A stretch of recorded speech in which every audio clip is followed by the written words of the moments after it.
Okay, so it's been a few developments since my last video on the Orlando terrorist attack. Number of things I want to point out, but before I continue, I just want to emphasize that as this is still a developing story, it's still less than 24 hours since the incident happened. Um, Not every piece of information is absolutely concrete, and if I say anything within this video that later turns out to be false, it's not deliberate. I'm only going by what has been reported, and that needs to be borne in mind that this is a developing story.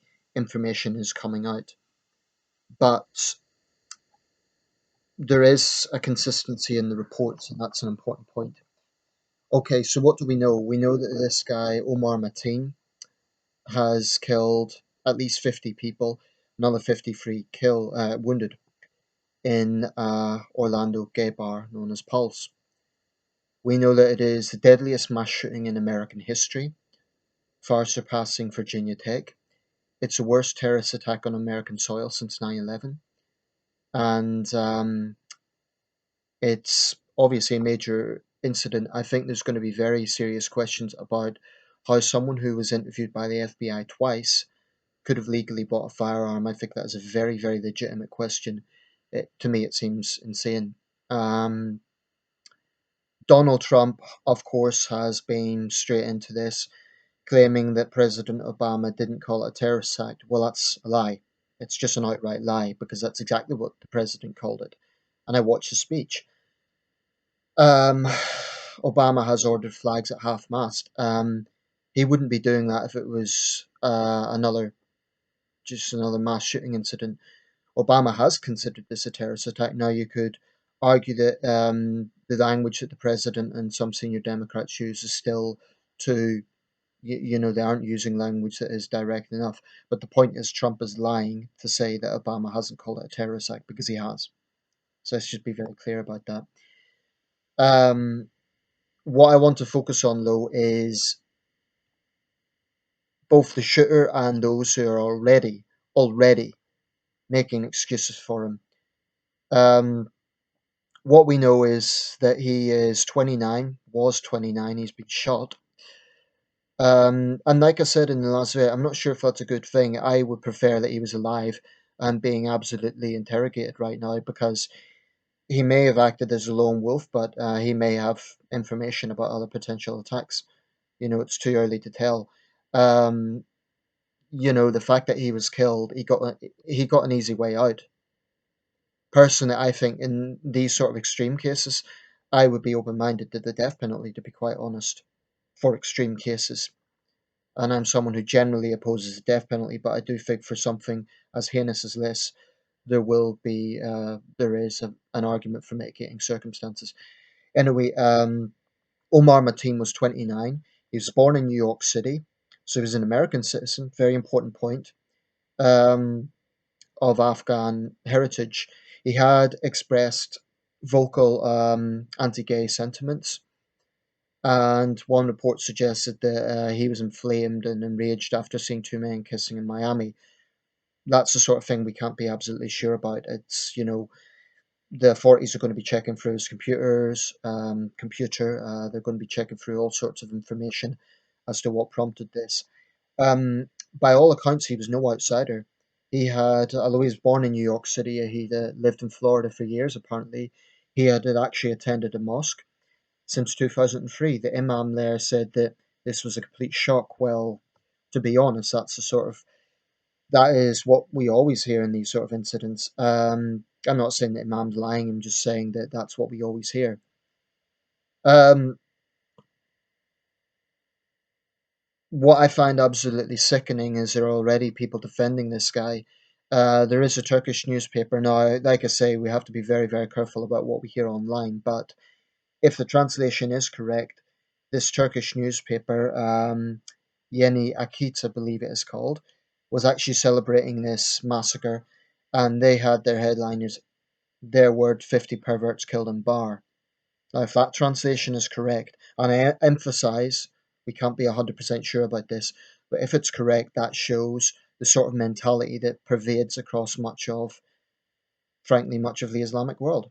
Um, there are people in Pakistan, in Afghanistan, and in other Islamic countries who are celebrating this scumbag as a hero. Let's be quite clear about this.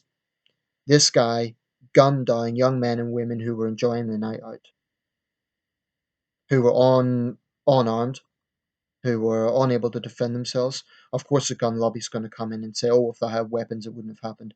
I don't think there's any evidence for that. But the point is, this guy is no hero. There is reports emerging that he was married and he beat his wife.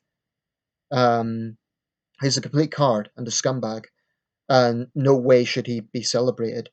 Um, he's the sort of little shit that would probably spread hate from behind his screen. And but he had access to firearms, and this is the consequences.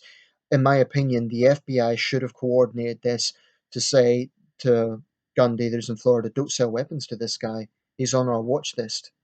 To me, it is utterly insane that the Second Amendment can even apply to potential terrorists because it's their right to buy firearms. This is insanity, in my opinion. Um, but those who are defending him because of their own hatred of homosexual people, as far as I'm concerned, they're as bad as he is. I mean, how can you even begin to fathom? And to be honest, it isn't just Islamists.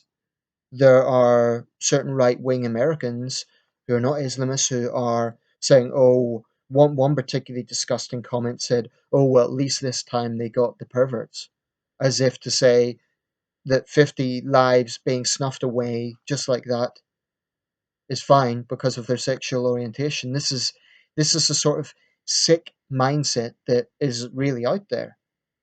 Whatever you think of sexual orientation of gay people, that you would actually go to the length of condoning mass murder.